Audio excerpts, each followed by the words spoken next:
Well, the amazing thing about the guitar is that it alone of the instruments, apart from the human voice, if we just look at man-made instruments, it's the one that is almost completely universal. I mean, maybe there are a few islands in Micronesia where people don't play the guitar, but other than that, it has traveled around the world.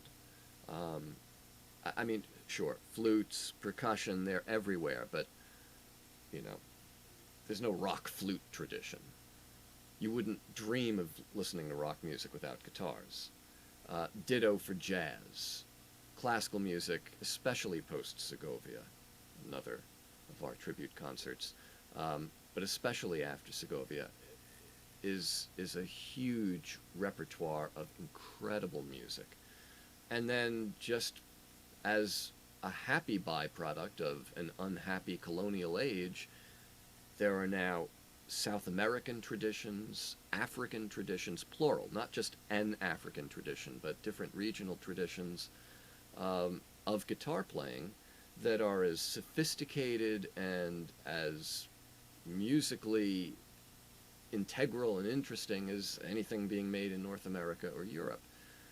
And then, of course, the guitar's ancestor, the oud, is common throughout the Islamic world. The various other lutes have shaped the sounds of music in the Far East and in southern India, and there's a couple of great North Indian guitar players who've adapted the instrument to their tradition.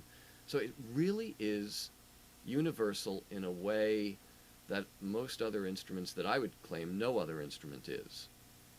Um, if you say percussion, I'll have to grant you that. But again, you got lots of drummers who don't play percussion, and there's a hell of a lot of percussionists in the world who don't play a drum kit. The guitar really is heard everywhere, wherever there are people. And I think it's kind of telling that guitarists tend to have a cosmopolitan way of looking at music. There are very few guitarists who only play one type of music.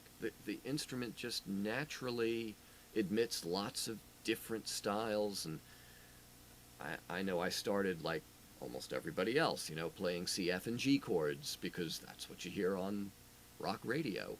But after a while, it's not that big a deal to say, well, what else is there? And then you start finding blues scales, and maybe that leads you to jazz chords, and then you start thinking, well, is it possible to kind of move some of these internal voices around a little bit, and before you know it, you're playing classical music. I mean, if you're really sort of interested in following where the instrument wants to lead you. And so we see classical guitarists like John Williams playing African music. We have rock guitarists who are experimenting with electronic soundscapes, with jazz chords, with blues.